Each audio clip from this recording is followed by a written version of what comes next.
I think about being creative in the work that we do is to put something into existence that didn't exist before. I think about collaboration, courage, and belief. Belief that this other world is possible. Creating new things or engaging in a creative process is engaging in a collective dream. We're working really hard toward a vision of the world that we want to live in. And that vision requires us to be really creative. Here at the network, I think we do it in ways that are small and also in really big, powerful, bold ways. They are changing lives, and in some cases, they are saving lives. In the past year, we stepped into creativity around a number of initiatives that really have changed and transformed the landscape. We were able to work with our legislature to create access for survivors of domestic and sexual violence to restorative justice services.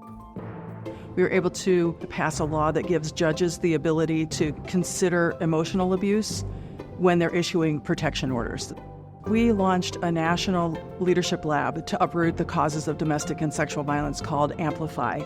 This is a Patrick and Marcel Leahy legacy project, and we are already jumping into working with people from across our country to teach them ways to transform their communities around issues involving domestic and sexual violence. Amplify is really about lifting up and amplifying the collective leadership of people working to end gender-based violence. Our field needs support, and we wanted to have opportunities for people doing this work to really have space to be together in community, in cohorts. This is Vermont values coming into action, right? That it takes communities to support leadership, to support people to thrive. In Vermont, we've always had the courage, and organizations like the network have always had the courage to rethink how they're delivering services. The program that we're most excited to partner with the network was a financial literacy empowerment program. It's a savings match that's provided to survivors. Someone who has gone through the course, someone that has benefited from the skills, can then put those skills into action.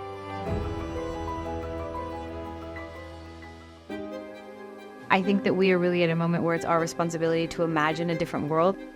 We need really creative minds to think about and build a world that we can all live in and belong in and be safe in. What I like about creating is that I can bounce off of other people's ideas when they hear mine, and I feel like for me creation is about connection. Maybe the most important thing about creativity for me is about being in community with other people. Within my organization, we're doing a lot of the direct service, and we're working with the individuals and the communities themselves. And to do that work, there has to be guidance. There has to be people on the ground who are saying, this is what those folks need. This is what survivors need. This is what victims need. In a world where we are asking more people how they're doing and asking more people what they need, that is the world that I want to live in, and I want to see those options being given to people, and I want to see them supported in a really deep, collaborative, fiery way.